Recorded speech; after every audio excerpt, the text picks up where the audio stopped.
sorprenden cotidianamente. Ayer, por ejemplo, esta antevíspera, Ecuador se autoanalizó respecto a su distancia en el tamaño del desarrollo relativo que cada una de las naciones sudamericanas o americanas ostentan en este momento.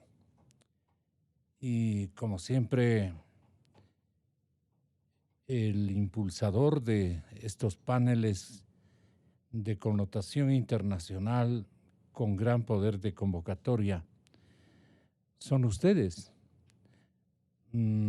economista Vicente Albornoz y economista Jaime Carrera.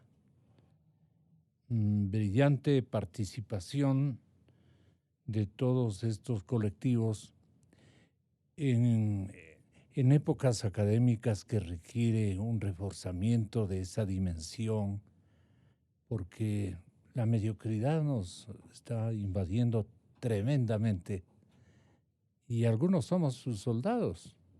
Si no estamos a tono con las situaciones, con los escenarios, con los desafíos que nos está planteando la historia de este pobre país.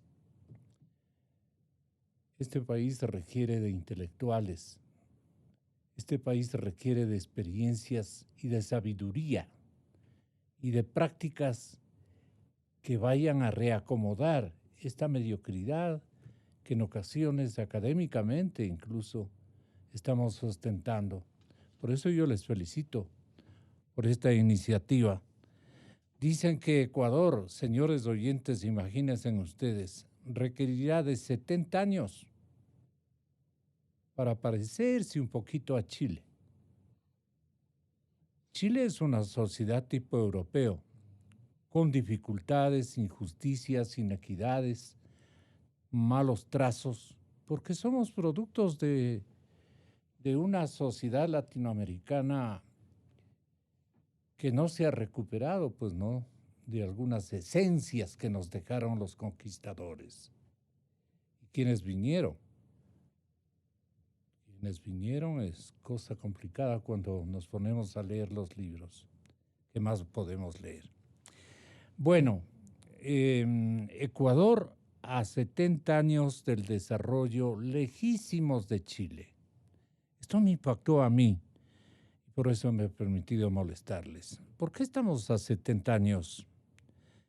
Distinguidos invitados Vicente Albornoz y Jaime Carrera, ¿por qué estamos a 70 años de Chile?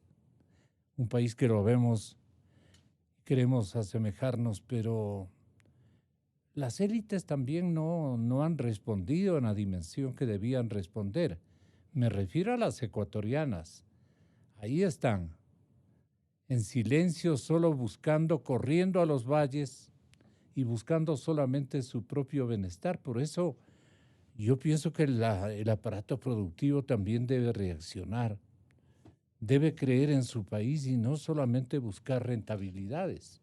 En eso creo que estamos de acuerdo. Muy buenos días y tengan ustedes la bondad de desarrollar estas ideas dislocadas de mi parte. Les pido perdón. Vicente Albornoz. Muy buenos días, Gonzalo. Muy buenos días, Jaime. Esta reflexión que inserto en mi presentación, no le digo si usted comparte o no, estoy seguro que no, o que sí en parte. Pero, ¿qué hacemos? ¿Qué hacemos con esta realidad? Señor economista Albornoz, bienvenido. A ver, yo creo que hay que... Aquí tenemos dos opciones y voy un poco a caricaturizar las dos opciones. La primera es entristecernos porque somos un país pequeño, porque estamos atrasados en el desarrollo, porque le doy un dato que a veces, que creo que alguna vez lo di en esta radio, la economía ecuatoriana es exactamente o casi exactamente 1/1000 de la economía mundial. Entonces, opción uno, podemos deprimirnos, ¿no?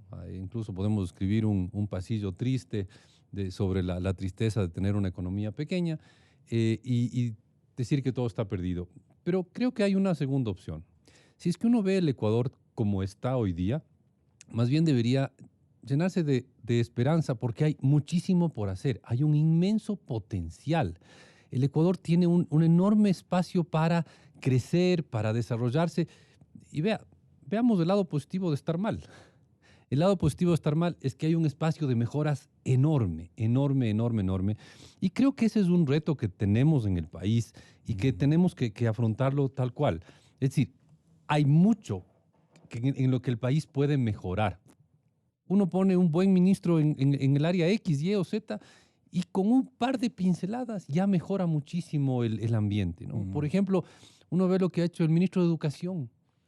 Ha dado algunos pasos interesantes hacia la mejora de la educación en el país. Uno ve lo que ha hecho el ministro de Relaciones Exteriores.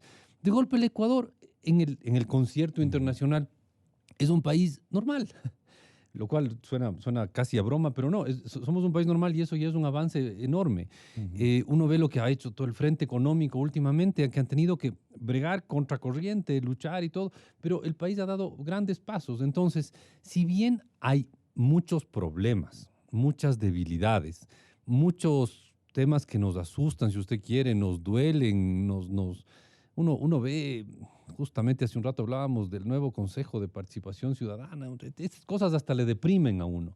Pero al mismo tiempo, uno dice, ok, si hay tantas cosas malas, por lo tanto hay mucho espacio para mejorar y creo que ahí tiene que ser también el aporte, el aporte de quienes le echamos cabeza a cómo está el país, el aporte de decir, bueno, hay problemas, hay muchísimos problemas, pero también hay potenciales avances. ¿El reto es de modelo ideológico o el reto es de modelo económico?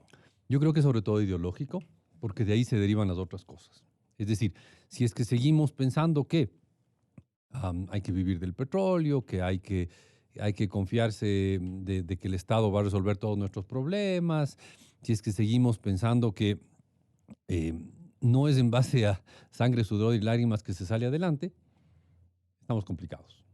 Pero si tomamos conciencia de que nosotros somos los responsables de nuestro futuro, vamos a poder darle la vuelta a esa predicción tan pesimista de que en 70 años nos igualaremos con Chile y podremos estar en 20 años como Chile o en 25 años como Chile o en 15 años como Chile, pero sobre todo tomando conciencia de que lo que hay que hacer es dejar de lamentarnos de nuestros pesares, dejar de lamentarnos de nuestras desgracias y empezar a encontrarle soluciones a los problemas que tenemos. E insisto, hasta eso, hasta el buscar soluciones es algo interesante, porque hay tal cantidad de problemas que el buscar soluciones nos deja espacios abiertos inmensos de trabajo y de mejora para el país. Así que pongámosle también a todo este pesimismo de, sí, estamos mal, es un hecho que estamos mal, pongámosle también una dosis de optimismo para salir adelante.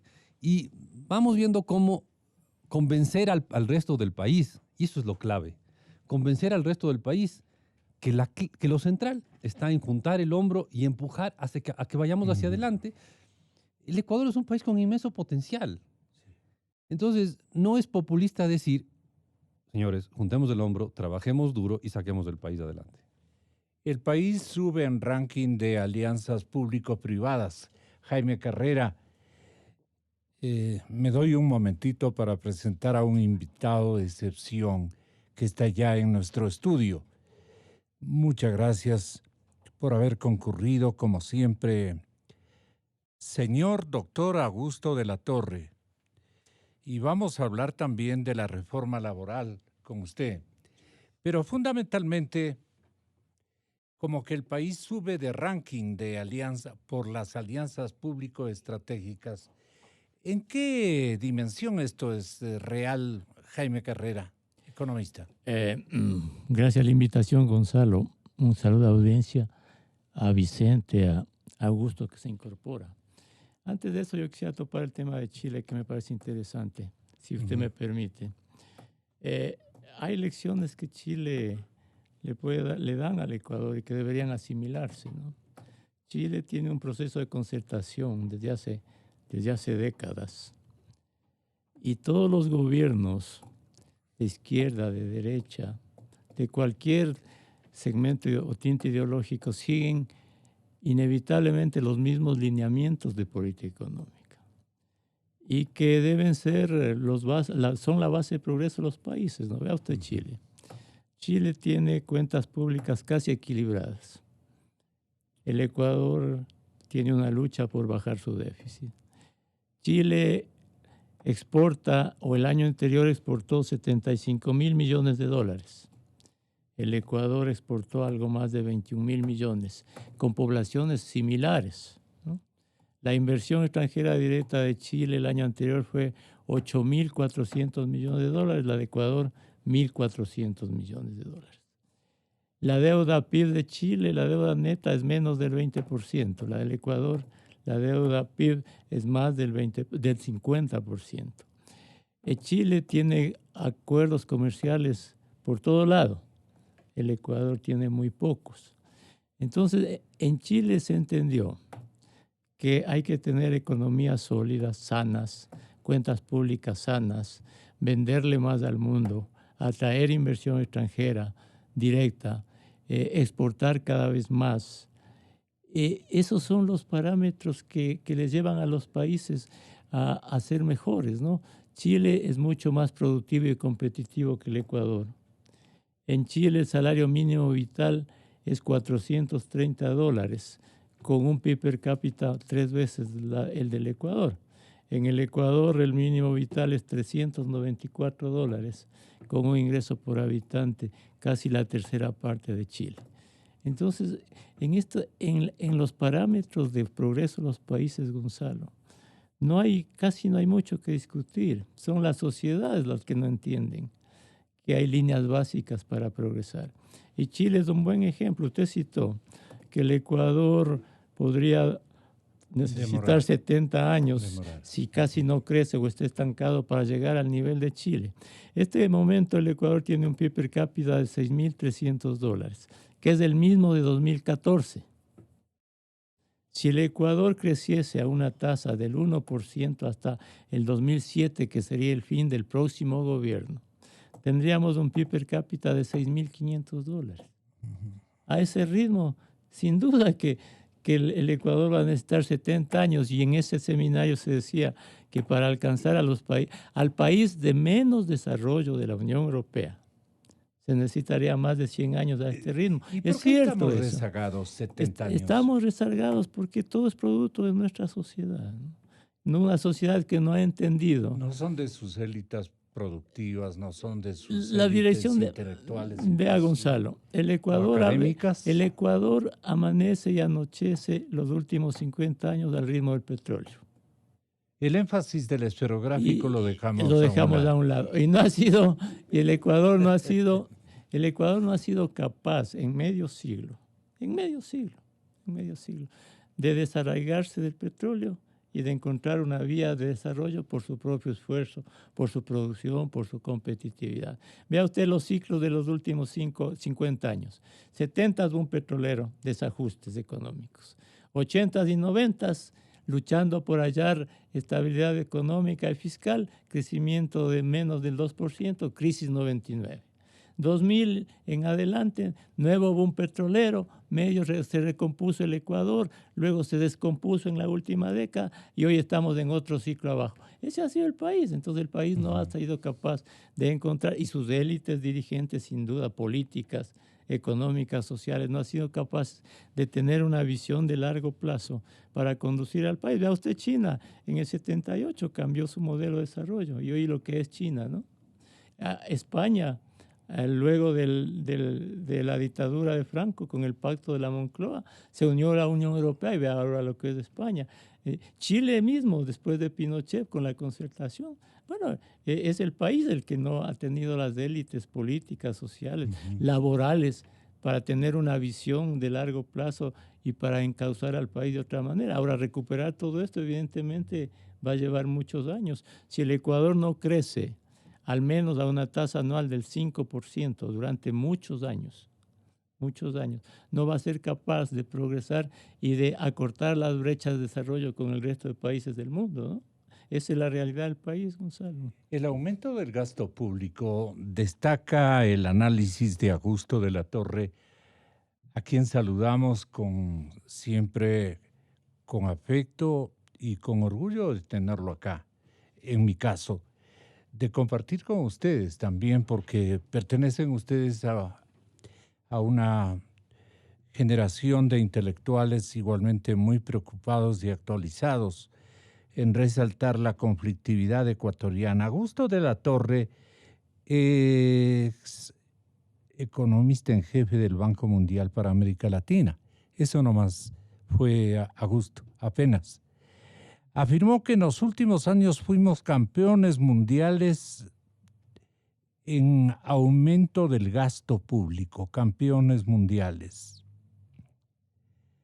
En este momento generó la ilusión de un crecimiento importante, pero fue un espejismo. Nos acabamos de comer el segundo boom petrolero, Augusto, de alguna manera. ¿Es así la realidad? Buenos días, placer tenerte aquí. Un gusto estar acá y con tan estimados colegas y amigos como son Jaime y Vicente. Vicente acaba de concluir un taller de alta economía y sacan como conclusión que estamos a 70 años del desarrollo relativo chileno. Sí, nos hemos rezagado de una manera muy significativa frente al desarrollo de otros países de la región. En los últimos 25 años, los países de la región a quienes mejor les fue incluyen Chile, Perú, Uruguay en Sudamérica, y en Centroamérica están Panamá, Costa Rica y parece que República Dominicana, aunque con menos fuerza que Panamá. Esos son los países, digamos, que han tenido un mejor desempeño. Y el Ecuador está entre los países rezagados en el grupo de países que ha tenido un desempeño bastante mediocre. Su pregunta de si nos feriamos el último boom, yo diría en buena medida sí, no totalmente, porque el boom de las commodities levantó el progreso social en toda Sudamérica, no solo en Ecuador, también en Colombia, en Perú, en Bolivia, en Brasil. La clase media latinoamericana creció, hubo mucho más capacidad de consumo. Entonces hubo un progreso social que no habíamos visto en la región por muchas décadas. Y además en el Ecuador, ciertamente con mucha corrupción, pero hubo un progreso en infraestructura vial, que es bastante notable para cualquier visitante para el país. Entonces digamos, la mala administración de los recursos petroleros durante el boom fue muy pronunciada, pero no fue totalmente mala. Donde más nos equivocamos fue en la incapacidad de nuestro sistema político y de nuestro liderazgo privado de añadir un poco más de prudencia y de reforma a la lotería que nos sacamos cuando el petróleo llegó a la estratosfera en su precio.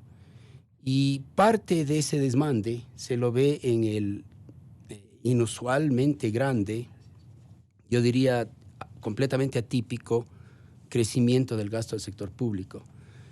Y lo que nos está enseñando la realidad actual es que una vez que el sector público expande el gasto de una manera tan grande como la que hizo, es muy difícil después achicarlo. Y es muy penoso achicarlo. Entonces, corregir... ¿Por qué difícil y penoso? En parte porque hay mucha inercia. El gobierno crece, aumenta sus oficinas, sus edificios, su personal. Resulta penoso los mandarlos a la calle. Claro, y los burócratas son hábiles para mantener sus actividades. Así es. Cada ministro, le nombras a un ministro y él quiere hacer con su ministerio lo que puede y lo que no quiere hacer es achicarlo. Sí. Y además... Por ahí consiguen un escritorio y permanecen, aunque sea en el corredor. E incluso se inventan actividades para seguir. Exactamente, simulan. Eso es, digamos... parte de una pena, pero hay que decirlo. Es parte de la naturaleza humana. Y luego tienes el otro problema que si la economía privada no tiene el dinamismo, la capacidad productiva, la innovación, el talento empresarial para responder a nuevos incentivos y si las políticas públicas no despiertan esas capacidades del sector privado, entonces lo que tú tienes es que mientras se va achicando el sector público, la capacidad de absorción de esa fuerza laboral es muy reducida. Entonces, lo que estamos viendo en las estadísticas es que en la medida en que este proceso de estancamiento dura y se prolonga, la fuerza laboral se está moviendo hacia trabajos de menor calidad. Ha crecido mucho, por ejemplo, los trabajadores por cuenta propia, que son esas personas que venden, digamos, chicles en una esquina. Entonces, la masa de trabajadores que está trabajando por cuenta propia que está en el sector informal y que por tanto no tiene afiliación, está creciendo. Sí. Y lo que vemos es que el sector privado no tiene todavía la capacidad de despertarse y empezar a absorber ese trabajo. ¿Y por qué el sector privado? No sé si este punto analizaron en su taller. Bastante se analizó ese taller. Sí, bueno, cuidado, porque claro. No estuviste tú ahí, pero no, a ver, tú moderaste. Yo moderé un taller enorme organizado por la CAF. La CAF y con y la Secretaría Iberoamericana, pero yo fui uno de los moderadores y me tocó a mí toda la suerte de moderar un panel de altísimo nivel, entre los cuales estaba Augusto, entre los asistentes, entre los miembros que estaban en el panel. Pero no fue mi taller, es un taller de la CAF, la Corporación Andina de Fomento. Y de la Secretaría Iberoamericana, ¿no? Exacto. Sí. Los dos organizaron un taller muy interesante y creo que, hubo un día abierto al público, en el que estuve yo de moderador, y hubo un día en que se trabajó con gente del gobierno para darle ideas de cómo mejorar la política económica. Yo creo que fue un interesantísimo aporte para el país. ¿Hubieron insumos para el código laboral que se plantea este momento y que el exministro Campana, que se nos fue antes de hora, le invitaron a Guayaquil y él también cobró ternuras atrasadas, digamos, y con todo el derecho que le asiste, o habrían habido otros problemas, pero que no conozco. Pero, digo, el cambio laboral, el código laboral, tiene que ayudar en mucho a lo que está aconteciendo en este momento, especialmente entre la soltura, la permisividad que a sus capitales ofrezca la empresa privada ecuatoriana o los inversionistas ecuatorianos y la realidad que estamos enfrentando. Dice, es que el código laboral no permite ejercitar una tarea inventiva de emprendimientos o algo por el estilo. El código laboral ecuatoriano es destructivo en el sentido de que no incentiva a crear empleos y más bien incentiva a destruir empleos. Vea, no se me ocurre un trabajo más sencillo que subir y bajar un palito a la entrada de un parqueadero. ¿Ya? No se necesita una gran preparación, una gran educación para subir el palito el rato que entra un auto y bajarle después de que entró. Y en el Ecuador estamos lleno de la ciudad de Quito. No, pero llenándoles a los parqueaderos de unos sistemas electrónicos espectaculares, carísimos, que reemplazan al señor que sube y baja los palitos. Entonces ahí tiene usted un empleo que sería para una persona de bajísimo nivel educativo, que no requiere una gran preparación ni un expertise, como dicen ahora, es subir y bajar el palito, Gonzalo, no es más. Sí. Y en el Ecuador estamos en todos los parqueaderos de la ciudad, reemplazando el señor ese por que este palito es severo si es electrónico, el otro es... Verá, ahí hay dos cosas. Uno, al dueño del parqueadero le cuesta y es un riesgo tener un empleado para que haga eso. Y si es que el empleado está 3 meses y un día, ya tiene un contrato indefinido. Y si es que el empleado le roba, no le puede despedir. Entonces, el dueño del parqueadero, tarde o temprano, hace números, y son bastante obvios, y está dispuesto a pagarse unos sistemas de subir y bajar el palito electrónicos que pueden costar $10,000, sí, pero que resultan más rentables que tener el señor que sube y baja el palito, Gonzalo. Entonces, y eso no es culpa del dueño del parqueadero. Con este recuerdo? No es culpa del parqueadero, no es culpa del dueño del parqueadero, no es culpa del señor que sube y baja el palito, es culpa de una normativa que crea todos los incentivos para que no se contrate un fulano con educación primaria que puede tener un montón de años de edad, que podría hacer ese trabajo y no se le contrata. Y se compra un equipo electrónico norteamericano, europeo, chino, no tengo idea, que cuesta una fortuna, pero es más rentable eso que tener el empleado. Y el código laboral los pensadores del Banco Mundial, Augusto y Jaime, han sido muy creativos en interpretar estas necesidades. Son también amigos de lo burocrático, de los problemas. Preguntemos tal vez la experiencia de Augusto, los equívocos que han cometido también en esos altos organismos, que de alguna manera gerencian las intencionalidades que tienen los gobiernos de toda nuestra América. O de todo el mundo, sería importante conocer en dónde está, digamos, el conflicto, si en la mente de los hacedores de políticas administrativas, de creatividad de empleos, de conducción económica, de conducción empresarial, de alianzas estratégicas, de todo esto que han inventado los creativos institucionales de todas las repúblicas frente a realidades de que falta empleo y no lo sabemos proveer por determinadas circunstancias. Aquí el desarrollo de su propuesta. Mira, Gonzalo, la impresión que yo tengo es que esta monstruosidad de legislación laboral y normativa laboral, la que menciona Vicente, uno se pregunta por qué a un país que puede razonar se le ocurre pasar esas normas. Y esas normas, fíjate, Gonzalo, se introdujeron en 2015 por el gobierno de Correa, en el momento en que estaba desplomándose el precio del petróleo y la economía estaba entrando en una recesión. Y en su, digamos, estupidez, los líderes políticos pasan una norma que hace más difícil generar empleo. Entonces uno se pregunta, ¿cómo es posible que personas inteligentes, porque no son ningunos tontos, se les ocurra, en medio del colapso del precio del petróleo, de la caída de la actividad económica, pasar normas laborales que son un obstáculo enorme a generar empleo y que le obligan al parqueadero a comprar una máquina? Eso te resulta inconsulto. Yo creo que es porque hay una retórica política que engaña a la gente. Entonces, ¿cómo se vendió esa reforma laboral? Le vamos a proteger al trabajador.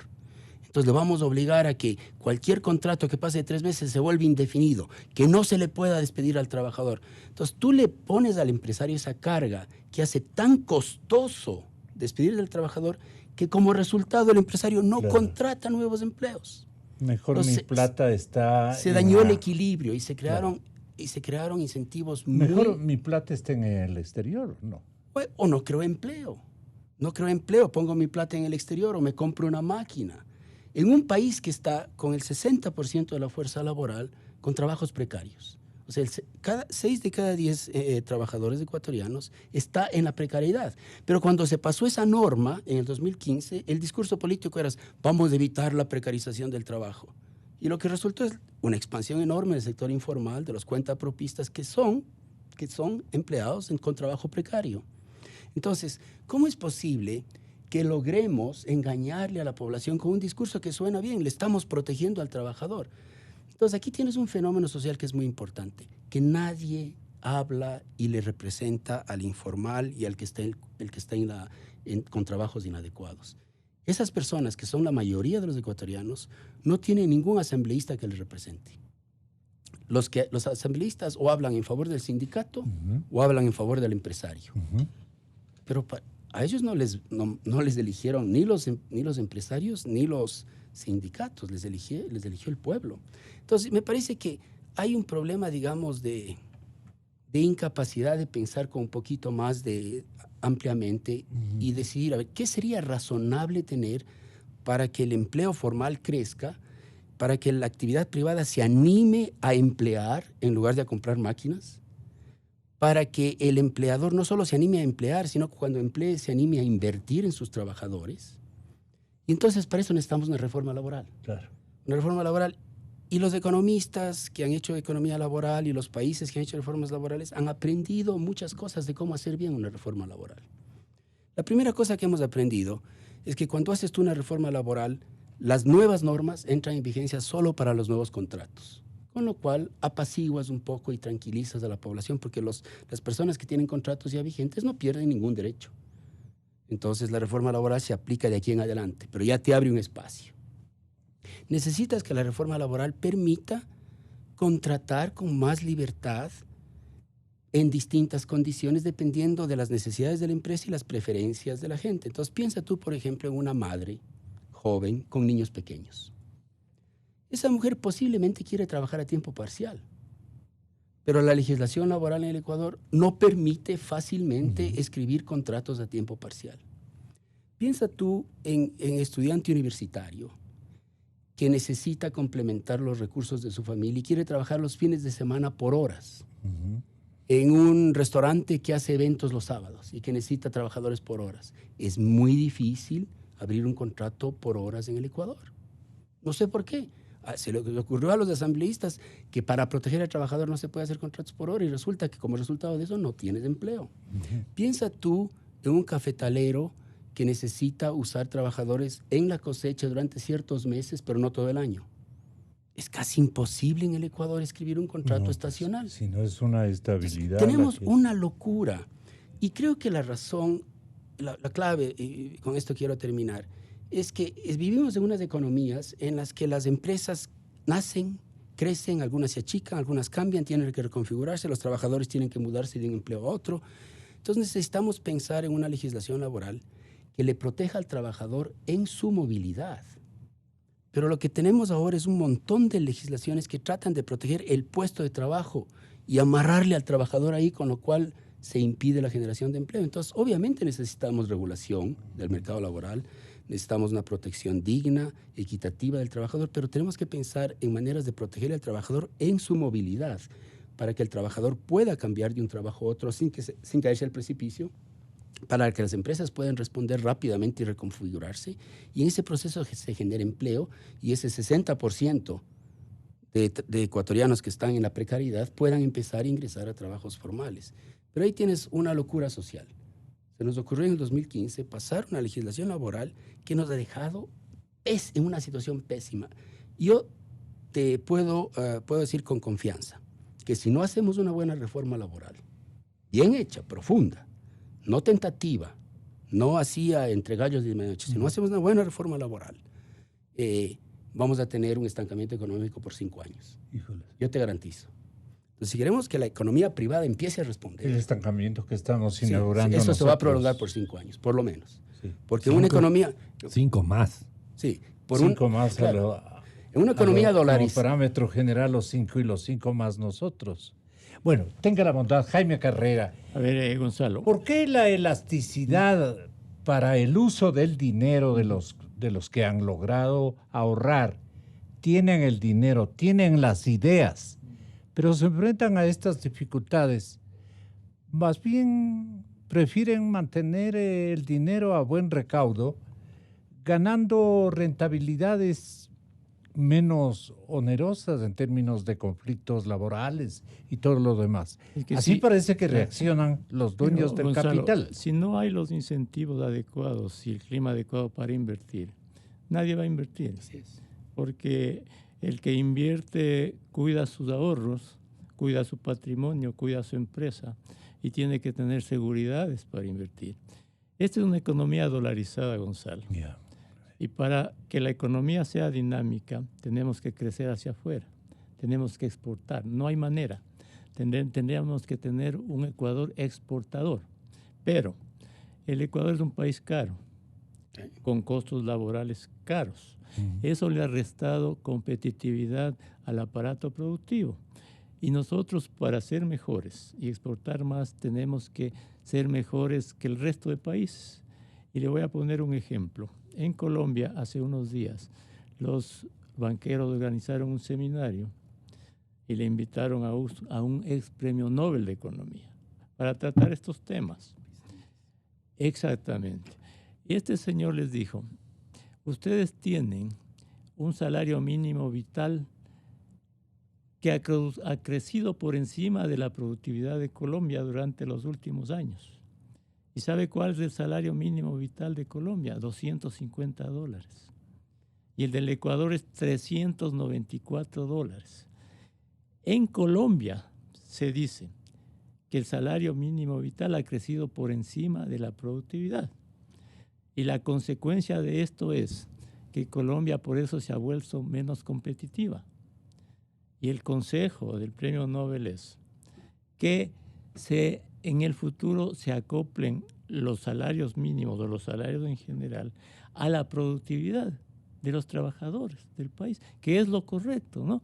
Aquí el salario mínimo vital creció sin tener ninguna relación con la productividad.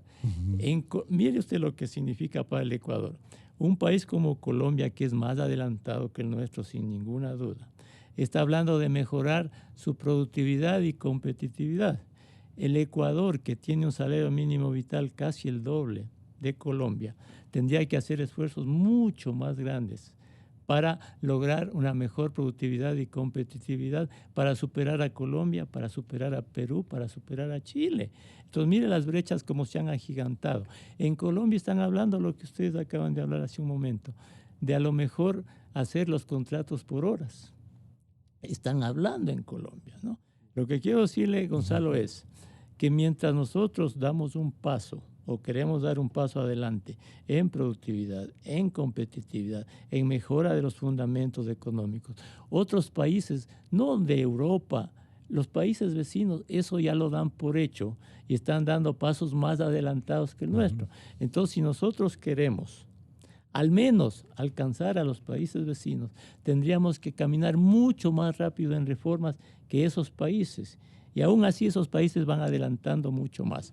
Aquí, Gonzalo, hay que dejar a un lado el mito de los intereses de los políticos, de la clase trabajadora, que defienden su sueldo, que defienden su posición.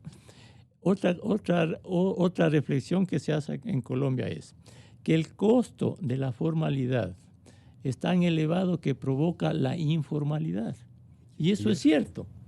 Y es mayor. Y aquí es mayor todavía. Entonces, ¿cómo puede lucharse contra la informalidad con costos tan altos de la formalidad? Aquí el 46% de la población económicamente activa está en la informalidad, casi 4 millones de personas. Imagínese usted, Gonzalo, que pudiésemos formalizar a ese ejército de personas que se podrían integrar a la actividad económica, ¿no?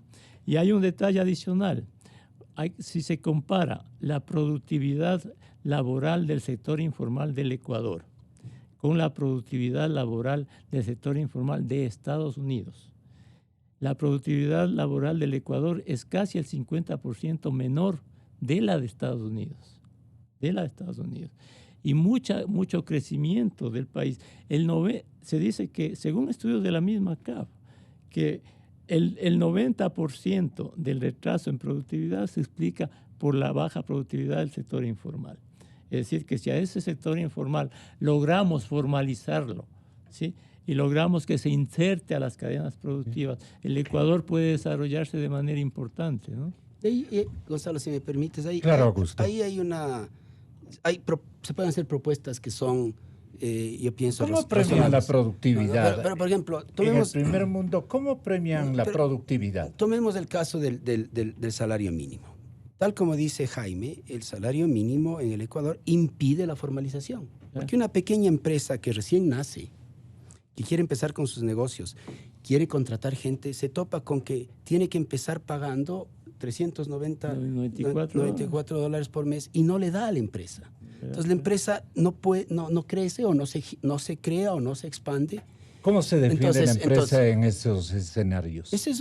No se defiende, no abre, no invierte, no crece, no vende o no se abre. Entonces, no aumenta su tasa de producción.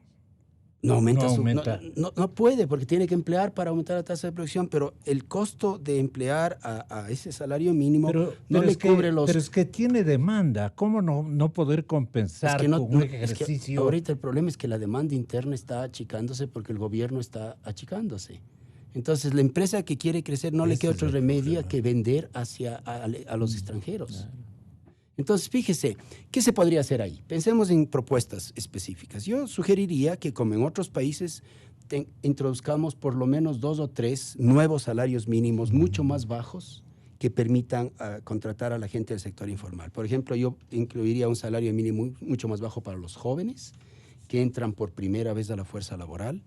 Incluiría un salario más bajo para las actividades agropecuarias. Y para todas aquellas personas que vienen de la informalidad y están entrando por primera vez a la formalidad, se les debería dar la opción de entrar con un salario mínimo más bajo. Esas reformas, por ejemplo, se podrían incluir en la reforma laboral. Se debería incluir en la reforma laboral la necesidad de que la ley no impida y no obstaculice que, si las partes están de acuerdo, se puedan generar contratos a tiempo parcial, contratos por hora, contratos estacionales. Y creo que es absolutamente necesario para la salud de este mercado laboral en el Ecuador que bajemos los costos de despido y ampliemos el periodo de prueba. Y que a cambio de eso, esa es mi propuesta A ver. específica, a cambio de eso, Le- para le- que el le- trabajador se sienta ¿Le protegido. repites, Augusto? Sí, yo diría, yo bajaría los costos de despido muchísimo, muchísimo. O sea, que si hay renuncia voluntaria, al empleador no le cueste nada. Que si hay despido intempestivo, el empleador pague una compensación, pero una compensación limitada y acotada. Pero para que el trabajador se sienta protegido, yo creo que debemos crear, tal vez con base al fondo de reserva o tal vez con base al seguro de cesantía, una cuenta de ahorro que llegue a acumularse hasta 3 meses de salario y que el trabajador solo la pueda retirar cuando esté cambiando de trabajo. Entonces tú le das una especie de mochila de protección al trabajador porque sabes que el trabajador va a tener que cambiarse de trabajo y quieres que cuando se cambie de trabajo no se le caiga su estándar de vida. Entonces le das una protección de por lo menos 3 meses, que puede ser una cuenta de ahorro alimentada con contribuciones del empleador.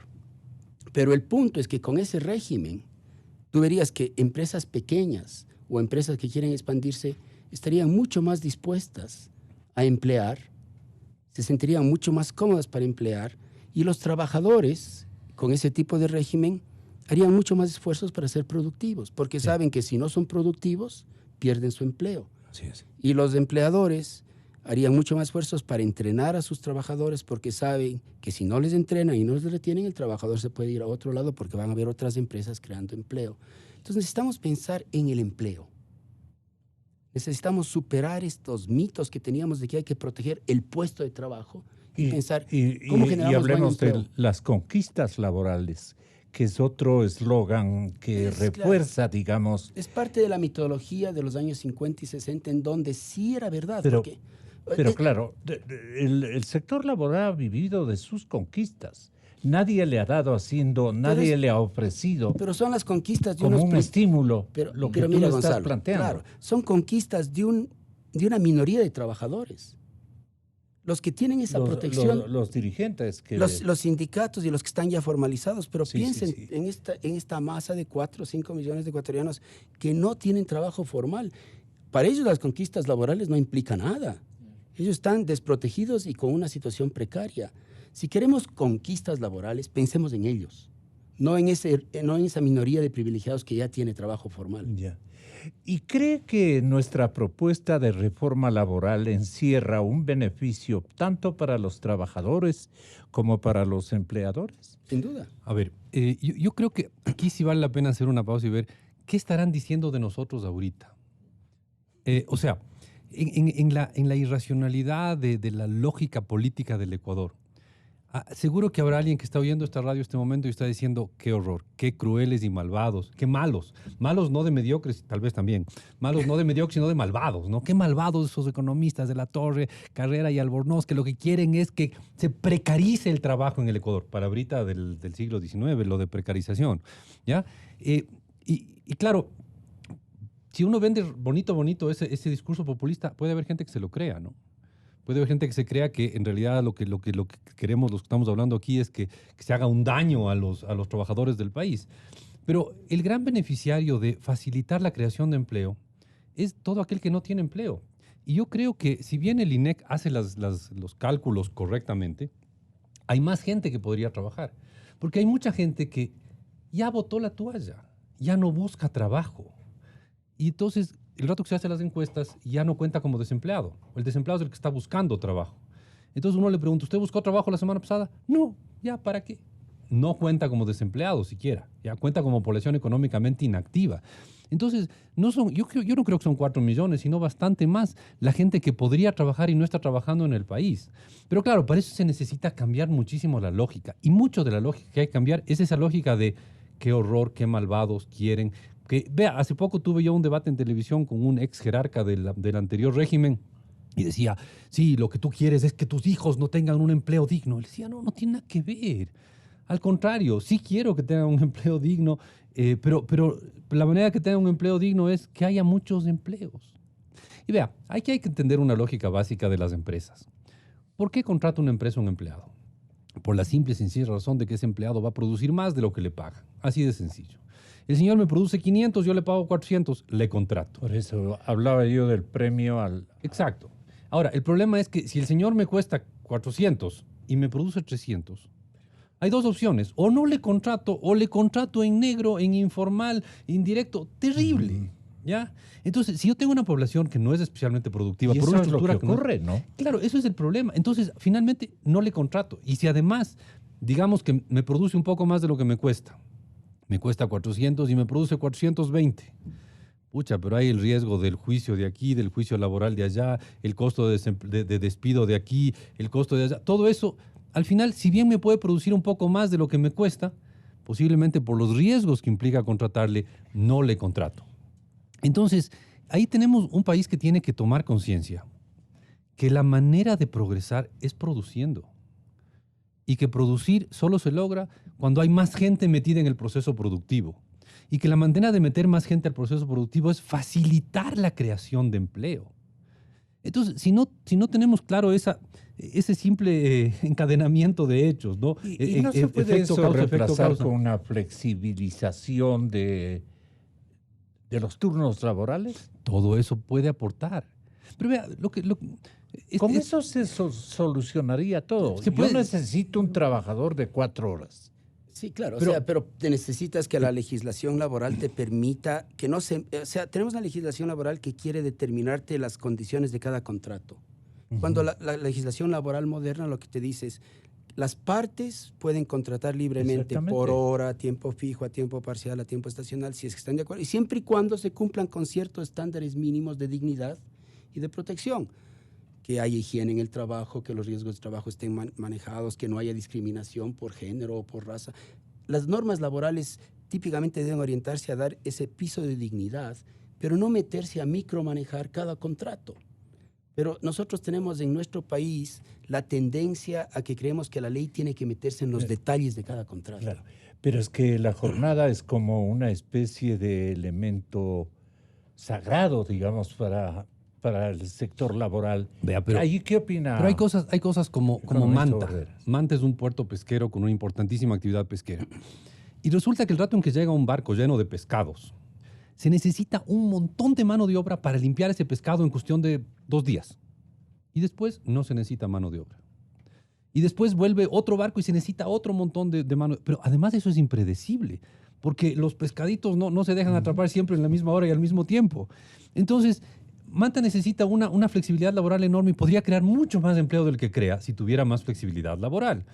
Entonces, contrataría más gente, claro, en unos horarios impredecibles. Tendría que trabajar el sábado y el domingo, aunque no trabajarían lunes y martes, pero tendrían empleo, Gonzalo. Ahorita no tienen empleo. Así es. Y se está yendo parte de la industria pesquera, se está yendo a Tailandia, donde sí hay esa flexibilidad laboral. Entonces, claro, la jornada laboral de 9 de la mañana a 6 de la tarde, con 1 hora de almuerzo, totalmente predecible de lunes a viernes, existe, pero cada Sí. vez menos. Y si es que queremos ser productivos y crecer y producir más, necesitamos que haya espacios diferentes de desarrollarlo dentro de la ley. Porque además, si tenemos una ley demasiado cuadrada, demasiado exigente, lo que hace la gente es irse fuera de la ley. Y eso es más contraproducente. Jaime, si es que puedo decir eso.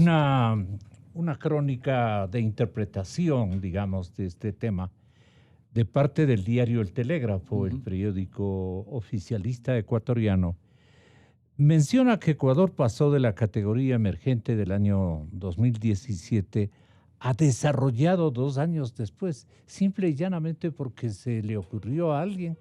¿O cómo se puede eso comprobar? De que habían los elementos que respaldaban ese recambio de un nombre a otro nombre, de una realidad a otra realidad. Ahí también me parece que está el tema.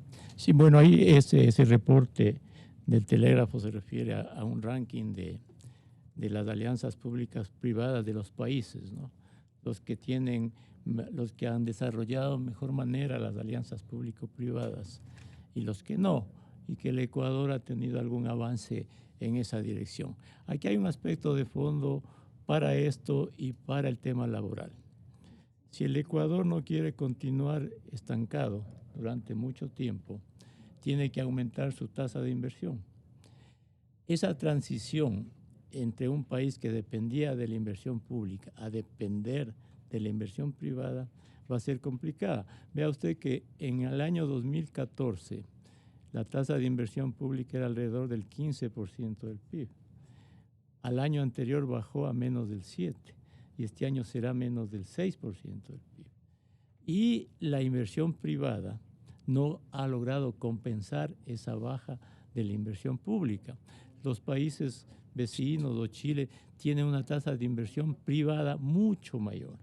Entonces, lo que requiere el Ecuador de fondo, que la sociedad entienda, toda la sociedad entienda, políticos, trabajadores, sectores sociales, que si no hay las condiciones adecuadas para que la inversión interna y externa fluya al país, aquí no solo que va a haber un aumento de la informalidad, va a haber un aumento del desempleo, porque además si el Ecuador crece al 0,2% y la población crece al 1,4%, va acumulando un rezago de crecimiento y de generación de trabajo y un aumento de la informalidad, del subempleo, del desempleo. Entonces, esa perspectiva que es ya de una visión macro del país es la que tienen que entender toda la sociedad y todas las élites económicas, políticas y sociales. Esta deriva de la inversión de las alianzas público-privadas o las concesiones que puedan darse. Es algo que el Ecuador necesita de modo imperativo. ¿Por qué? Porque si el Ecuador no puede ya sustentar su crecimiento en el gasto público y en la inversión, la opción más razonable y más obvia es que quiera delegar algunas actividades públicas a la participación del sector privado. Pero si un inversor privado quiere hacer una alianza público-privada, tiene que tener en mente o tiene que tener en su perspectiva de inversión que aquí va a haber estabilidad económica, estabilidad fiscal de largo plazo. Lo que hay que cuidar en este momento es que cualquier acción para atraer inversiones, para generar trabajo, tiene que darse en un contexto de estabilidad fiscal y estabilidad macroeconómica. Jamás podemos volver al error de los años pasados, que en algún año o en 2 años se logra cierta estabilidad. La gente se cansa, los políticos se cansan y vuelven a desestabilizar las cuentas públicas y la economía para satisfacer intereses políticos, intereses laborales. Aquí se tiene que tener presente, y esto tiene que ser una cuestión sine qua non en el país. La estabilidad fiscal y macroeconómica es sagrada para el país. Esa no se puede mover.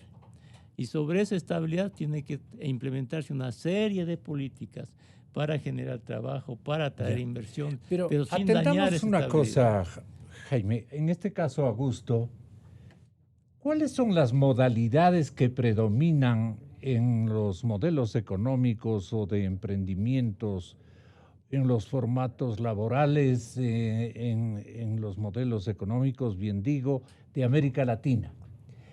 ¿Qué modelo cuaja en una realidad de América Latina respecto de la empresa, respecto de los inversionistas, respecto de los derechos adquiridos, de las garantías para los trabajadores?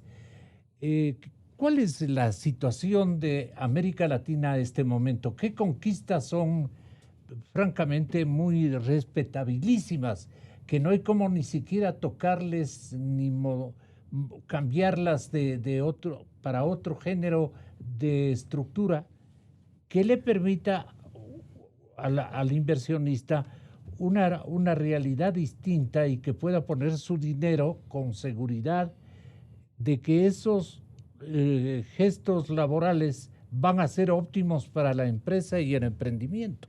No sé si me explico. Sí, mira, creo que una manera de contestar tu pregunta va en la línea de lo que decía Jaime. Lo que tenemos que pensar, y en el Ecuador hay pensamientos demasiado simplistas sobre eso, es ¿qué es lo que hace que ya sea el que tiene dinero en el país o ya sea el que tiene dinero en el exterior quieran apostar en el largo plazo de un país? ¿Por qué una empresa internacional va a querer venir al Ecuador? Es la pregunta que tenemos que hacer. Sí. ¿Por qué el ecuatoriano que tiene su plata en Miami va a querer traer la plata de Miami e invertirla Ahí acá? dicen el clavo. Cuando tú te haces esa pregunta, dices, ¿qué factores le hacen al país atractivo para la inversión privada, ya sea de los nacionales, ya sea de los extranjeros? ¿Y cuáles son estos factores? Entonces, en el Ecuador se simplifica mucho esto. Entonces, hay algunos que dicen, bájenos los impuestos. Y es una tontera. Si uno ve, o sea, si es que bajar los impuestos te incentivaría la inversión privada, entonces Chile debería estar en el desastre. Chile tiene un IVA del 19%, Claro. un impuesto a la renta bien decente, tiene todo bien armado, cobra bien sus impuestos y la inversión va a Chile. ¿Por qué? Porque lo que importa es la seguridad jurídica, la estabilidad, las reglas de juego, el ambiente general de que no te cambian y no te expropian, que En medio camino. en medio Como camino, ocurre que las aquí. leyes laborales Claro. son razonables para que yo tenga incentivo de emplear. Entonces, son ese conjunto de cosas que los economistas llamamos la institucionalidad general, las normas generales, esas son las que hacen la diferencia. Pero ¿de qué invertir. viven los políticos, en cambio? Bueno, los políticos en Chile han hecho dos grandes cosas. Hicieron una concertación, como mencionaba Jaime, para ser prudentes en la administración macroeconómica. Y por administración macroeconómica se entienden tres cosas. Ser prudentes en lo fiscal, y por eso tienen reglas fiscales, que se someten como sociedad a esas reglas fiscales. ¿Que no Ahorran, las cambian? no las cambian, ahorran en los tiempos de las vacas gordas, usan esos ahorros en los tiempos de las vacas plajas, se disciplinan porque ellos viven, el precio del cobre les afecta mucho. Entonces, para no estar en estas fiestas y estas borracheras cuando sube el precio del cobre, han puesto reglas para saber cómo ahorrar y cómo usar esos recursos del cobre. Entonces, primer acuerdo es fiscal. Segundo acuerdo es monetario. Como ellos sí tienen instituciones decentes, manejan su moneda propia y la manejan bien. Nosotros no tenemos la madurez institucional para tener una moneda propia, por eso estamos dolarizados, pero ellos manejan bien y tienen un banco central de lujo.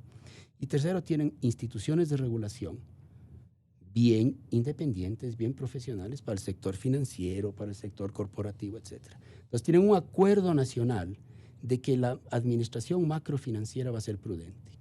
Se pelean los políticos sobre temas que son de importancia. Por ejemplo, ahora está en una discusión muy interesante, muy difícil, muy complicada, de qué hacer con educación universitaria.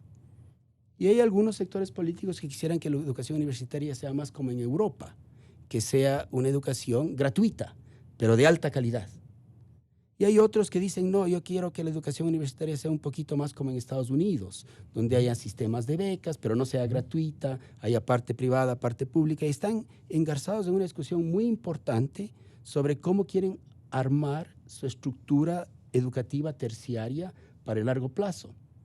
Entonces ahí sí se nota un gran debate político, pero sobre la cosa fiscal no debaten, porque ya todos han entendido que eso le conviene a todo el país. Nosotros todavía debatimos estos temas fiscales, o sea, estamos engarzados en discusiones del pasado, cuando nuestras energías deberían estar dedicadas, que yo creo que... Augusto, y lo que dan en llamar los dirigentes sindicales conquistas laborales, que yo vivo insistiendo, ¿en qué quedaría? En Chile, en Chile se respetan los derechos laborales, obviamente se respetan. Se repite. Y yo quiero insistir en esto, cuando al menos yo y nosotros hablamos de tener un mercado laboral que fomente el empleo, fomente la creación de empleo y permita más movilidad, no estamos pensando en que el trabajador esté desamparado. Al contrario, sería una gran equivocación generar más movilidad laboral y dejarle al empleador sujeto a tremendos riesgos, que se quede sin trabajo y se muera de hambre. No, lo que estamos pensando es cómo se balancea mejor. ¿Y eso cómo se logra? Se logra con instrumentos de política pública que le protegen al trabajador en su movilidad. ¿Cuáles son esos instrumentos? Perdón, Augusto. El seguro social, los servicios de salud y los sistemas de ahorro que le amortiguan las transiciones laborales. Pero ya no debemos tener... pero debemos estar conscientes de que los trabajadores necesitan moverse de un trabajo a otro. ¿Y eso en nuestro caso cómo se encuentran estos indicadores? Esto se ve claramente por varias maneras, pero aquí, como decían mis colegas, una vez que tú tienes un trabajador por 3 meses, la ley te obliga a tenerlo indefinidamente, independientemente si se porta bien o mal, y si le despides te cuesta un montón.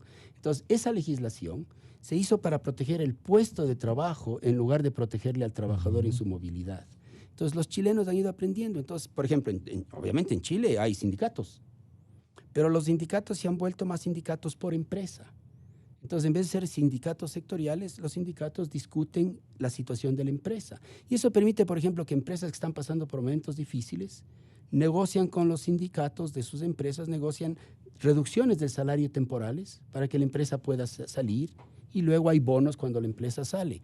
Entonces en Chile no es que no han desaparecido los derechos laborales, sino que se han reconfigurado para que la legislación de protección laboral sea moderna y no impida la generación de empleo.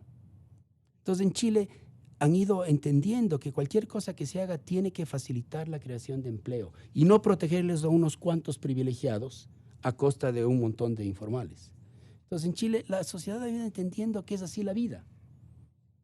Y nosotros todavía estamos trabados, digamos, en esta mitología del pasado, con un discurso de izquierda que pretende ser el adalid de la justicia social cuando lo que genera es tremendas injusticias. A ver, Mesías Tatamuez, ¿me estás escuchando? Vamos a ponerle a Mesías, le ingresamos a la mesa para que nos dé sus verificaciones después de unos minutitos que he estado escuchándoles a todos. Tenga la bondad, es un dirigente sindical muy conocido de muchísimas generaciones. Don Mesías, buenos días.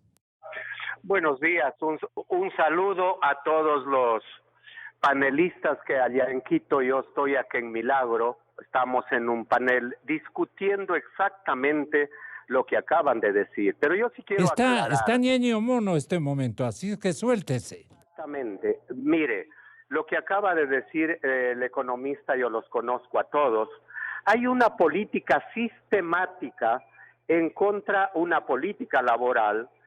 Ahora el Código del Trabajo del 38 es un cuco, ¿no? Lo han satanizado tanto y no lo decían hace 20 años, ni los economistas, ni los abogados, ni los empresarios. Nosotros decíamos, nosotros queremos cambios, no estamos discutiendo, ojo, y usted, don Gonzalo Rosero de la Radio Democracia, es testigo, nos invitó el otro día a un debate y ni el gobierno ni los empresarios no fueron. Entonces, pero claro, hay que atacar que estamos discutiendo de 50 años atrás, que estamos defendiendo canonjías. Yo sí quisiera, con todo el respeto, les digo a los señores panelistas que están ahí, mire, hasta hoy día no se discute nada, porque lo estoy diciendo al aire y lo estoy diciendo en la democracia a nivel nacional. ¿Por qué no se sienta a discutir lo que están diciendo ahí los panelistas, empresarios, gobierno y trabajadores? Nosotros queremos cambios. Es que es lógico, si nadie se cierra a los cambios. Jamás yo me he cerrado a los cambios. Yo he dicho, discutamos cambios, discutamos leyes. Pero primero nos plantearon, para los señores panelistas, 4 reformas. De las 40 horas, del 35, tan mal gusto que ahora para la contratación de trabajo de 3 meses a 3 años, mire, yo no le entiendo ahí con una frasecita, es que es para los emprendedores. Hay una encuesta que han hecho varias universidades y varios periodistas, la gente no piensa así, dice lo que quiere es trabajar. Nadie está cerrado a defender canonjías. Yo le pregunto a los periodistas y a todos los panelistas y economistas, ¿cuáles son las canonjías que ahora defendería el movimiento sindical? ¿Acaso el movimiento sindical es el que había hace 10 años o 20 años? No es. Eso sí, vea, mire, ¿acaso no hay sectores honrados en todas partes? Pero hay un desprestigio y por ese lado nosotros de a rato ya nos dimos cuenta que había una posición. Se discute de petróleo, el Código del Trabajo. Se discute de economía, el Código del Trabajo. ¿Por qué no nos sentamos todos, como están discutiendo ahí, que yo estoy de acuerdo, a discutir? Si no se mejora la economía en el Ecuador, no hay empleo, por favor. Discutamos. Está Vicente Albornoz y la verdad es que el otro día nos fallaron los empresarios. Tiene razón, Mesías. Sí. A ver, Vicente Albornoz. Yo quiero saludar mucho a Mesías Tatamuez y felicitarle a usted, Gonzalo, porque, a ver, si esta reforma laboral no se hace en consenso en el país, va a ser totalmente contraproducente. Lo que necesitamos es hacer un cambio a largo plazo, que aguante, sea de 10, 20 años, yo que sé cuánto tiempo, de fondo de la legislación laboral. Y eso solo lo vamos a dar si es que hay espacios como el que usted ha creado, en el que podemos estar gente como Augusto, como Jaime y como Mesías conversando de este tema. Así que me parece extraordinario y veo una gran apertura para discutir y para llegar a consensos. Menciona Mesías, ¿qué respuesta le da a usted? No, yo no soy ni gobierno ni empresario, yo soy el mundo académico y yo estaré encantado. Es más, desde ya le digo a Mesías que algún rato me gustaría invitarle a la Universidad de las Américas a un debate sobre este tema, porque la única manera de que hagamos una buena reforma, aparte de las buenas ideas necesarias para eso, es hacerlo en consenso, en conversación con todos los agentes implicados, y obviamente Mesías es uno de los actores importantes en una discusión de este tipo. Así que lo saludo como algo muy positivo, tanto de Mesías como de su radio al traerlo a la conversación. Un técnico internacional que está con nosotros, usted lo conoce, Augusto de la Torre Mesías, le dirige la palabra a este instante. Tenga la bondad de atenderle. Sí, Mesías, la verdad es que yo no te había conocido personalmente, pero me da un gran gusto y un honor de que seas parte de esta conversación. Y todo lo que tú dijiste me sonó como una cosa completamente abierta al diálogo. Alentadora, ¿no? O sea, muy alentadora. Y me temo que el gobierno está demasiado tímido y no está abriendo un diálogo franco y abierto sobre esto. Lo que decía Mesías es que el gobierno ha hecho una propuesta de la hora 35 y no sé qué. Todo me parece que es el estilo tradicional ecuatoriano de ser muy tímidos y proponer cosas marginales, cuando lo que debemos hablar con Mesías, franca y categóricamente, la totalidad, cómo queremos generar empleo.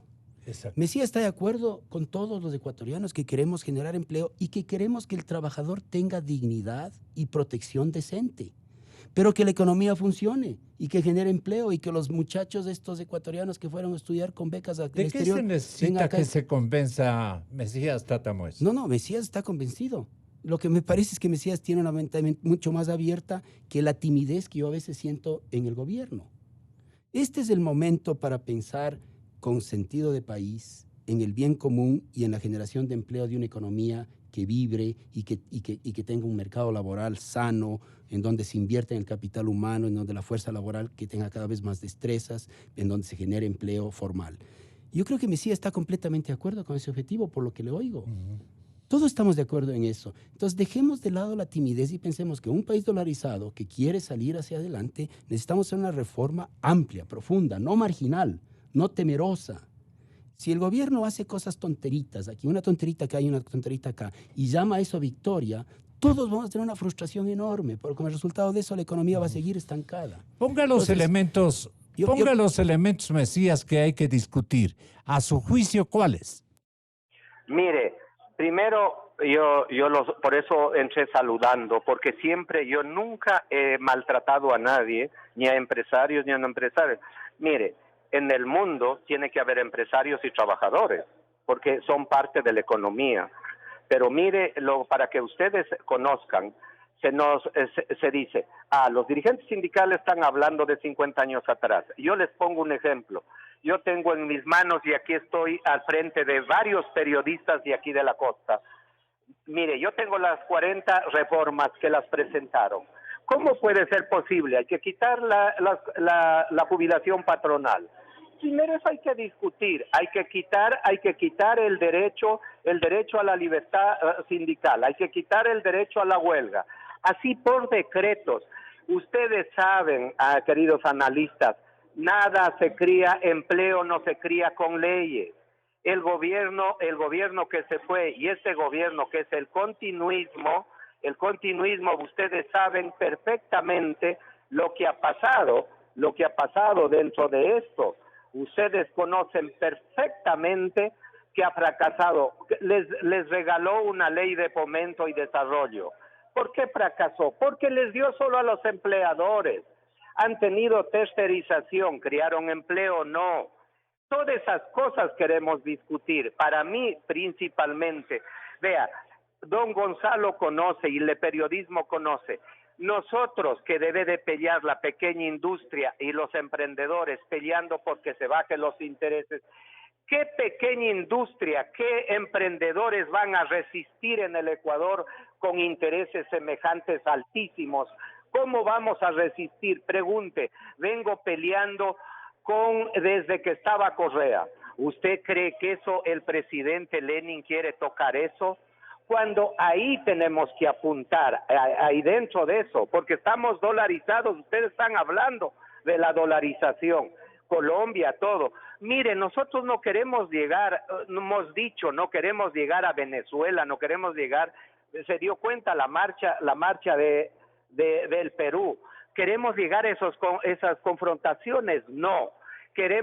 Yo no quiero leyes hacia el FUT, el Frente Unitario de Trabajadores, no quiere leyes para los sindicatos, pero no queremos leyes para las cámaras, queremos leyes para el país, para el desarrollo del Ecuador. Eso no es mi tesis de ahora, ha sido de siempre. Eso es lo que nosotros queremos dejar bien claro y decirles a ustedes que nosotros, cuando el gobierno hemos dichole, antes que decir, ya voy a mandar una ley por la vía urgente, ya voy a mandar esa ley por esa cuestión, les decimos a ustedes panelistas que están en Quito y yo acá en Milagro, decirles, nosotros nunca hemos estado aquí en contra del cambio, pero se ha satanizado por implementar el desarrollo económico a la fuerza, porque aprovechando la debilidad de este gobierno, porque es un gobierno débil, entonces dicen hoy o nunca. Nosotros decimos, queremos lo que acabó de decir el panelista, un empleo digno, que haya respeto. Yo hasta he utilizado una palabra dura, no queremos que los trabajadores regresen a ser esclavos. Eso es lo que se ha tratado. Entonces, ¿qué se debe de discutir primero? Sentarse a hacer una ley que no aborte, donde se siente el gobierno, los empleadores, los trabajadores hacer. ¿O qué quieren? ¿Una CUT de la que dejó haciendo el gobierno, que ahora dice que está de acuerdo, la que estuvo con Correa y ahora ya está con Moreno? No, es como las empresas chimbadoras que le hacían antes, le decían estamos con Correa y ahora le dicen que ya están con Moreno. Nosotros queremos desarrollo, queremos empleo para 5 millones de ecuatorianos. No lo estoy diciendo ahora, revisen, señores periodistas, eso lo venimos diciendo desde el tiempo de Correa. Ok, recomendaciones finales porque se me fue ya el tiempo. Con Jaime Carrera, con Vicente Albornoz y contigo, Augusto, para que escuche don Mesías Tatamuez y él también nos pueda devolver una cortísima intervención. Así vamos a terminar el programa. Gonzalo, don Mesías, recomendaciones. Creo que ha manifestado cosas muy importantes. Sentarse a la mesa para estudiar el desarrollo del país, todos, empresarios, trabajadores y Estado, es fundamental. 2, que Mesías valore que solo el crecimiento y una buena economía hará que los trabajadores y los que no tienen empleo estén mejor, me parece que es algo esencial para el país. Están los parámetros dados. En estas mesas en las que deberían sentarse empleados, trabajadores y Estado, todos deberían ponerse de acuerdo en parámetros fundamentales para el progreso. Para citarle uno, Mesías habla de las tasas de interés. Entonces, si los 3 sectores se ponen de acuerdo en que las tasas de interés solo pueden bajar con un menor riesgo país y que para bajar el riesgo país hay que hacer determinadas cosas, eso ya es un avance, solo por ponerle un ejemplo. Y de aquí pueden haber muchos más. Entonces, me parece esencial lo que ha dicho el señor Tatamuez. Y eso apunta a la máxima secular del progreso que nació con Adam Smith. Trabajo, producción y prosperidad. Trabajo, producción y prosperidad. Vicente Albornoz, ¿qué quiere destacarnos de su compu? No, en realidad lo que quería destacar es que estamos todos de acuerdo, los 4 aquí presentes y Mesías Tatamuez, en que necesitamos una reforma laboral. Esa reforma laboral debe estar enfocada en crear más empleo y eso solo se va a lograr si es que la reforma, además de técnicamente bien hecha, es consensuada. A mí me aterra pensar que haya grupos gremiales, empresariales que crean que va a ser una gran victoria, pueden tal vez hasta consigan una reforma interesante, pero si no es consensuada, sabe que esto sería un esfuerzo que se iría a la basura. Yo no solo veo ahí una actitud tímida de parte del gobierno, que también la veo, pero también veo una actitud un poco triunfalista de ciertos gremios y me parece que esa no es la manera de llegar a una reforma. Por ejemplo, ¿cuáles? No, dejemos ahí en genérico, de algunos. Le deja para la universidad. Sí, exactamente. Y ¿sabe qué? La invitación que le hice a Mesías hace un rato está abierta. Algún rato lo queremos tener en la universidad, a conversar, a dialogar. Del diálogo con alguien que piensa distinto es donde más se aprende. Y créanme que eso de aprender es algo que en este país necesitamos mucho. Así es. Augusto, ten la bondad. Después de escucharle a Mesías, yo me siento mucho más optimista, porque creo que en el país hay un nivel de apertura para el diálogo con un objetivo común, que es crear empleo digno.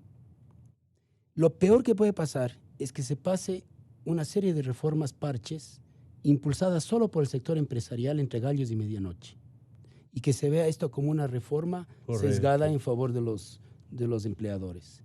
Necesitamos que haya un consenso social de que esta es una reforma que cumple con dos objetivos importantes. Por un lado, el objetivo económico de que haya empleo y que ese empleo crezca para absorber a los que están ahora en la informalidad, y entonces que sea eficiente desde el punto económico, pero que también se sienta que es una reforma que tiene un elemento importante de justicia social. Entonces, este balance solo se lo puede alcanzar cuando tienes tú una ley técnicamente bien hecha y adecuadamente discutida, entendida y consensuada. Por todos. Y entonces lo que a mí todavía me asombra es que yo lo que hubiera esperado es que el gobierno nos diga a todos cuál es el equipo que está trabajando esta reforma técnicamente bien hecha, con asesoría internacional, etcétera, cómo la va a discutir, cómo la va a explicar, cómo la va a... No hay eso. No, entonces creo que se está tratando de encontrar pequeños parches en lugar de tener una concepción que se propone, se pone en la mesa, para se no discute. hacerse un lío histórico cuando Correa le reproche circunstancias que hoy edifica el señor presidente Moreno. Y el país no está para eso en este momento. El país Sin está duda. para concretar las cosas entre todos. Y esa es una prueba importantísima de nuestra democracia. Si nosotros ponemos sobre la mesa una reforma laboral bien pensada, balanceada en lo equitativo y en la eficiencia, bien discutida, y como país la aprobamos y la abrazamos, yo te garantizo que empezamos a crecer el próximo año, porque le va a asombrar al mundo. Mesías. Mire, yo primero saludarlos y verles que ahora esta mañana, primer día, don Gonzalo, en su medio veo, porque con todo el respeto, en otros medios veo 5 empleadores, 3 empleadores diariamente en todito atacando, y peor los defensores del Fondo Monetario. Y ustedes saben que aquí el gobierno, por quedar bien con el Fondo Monetario, el gobierno quiere hacer una ley. Usted dice que cuál será el equipo técnico.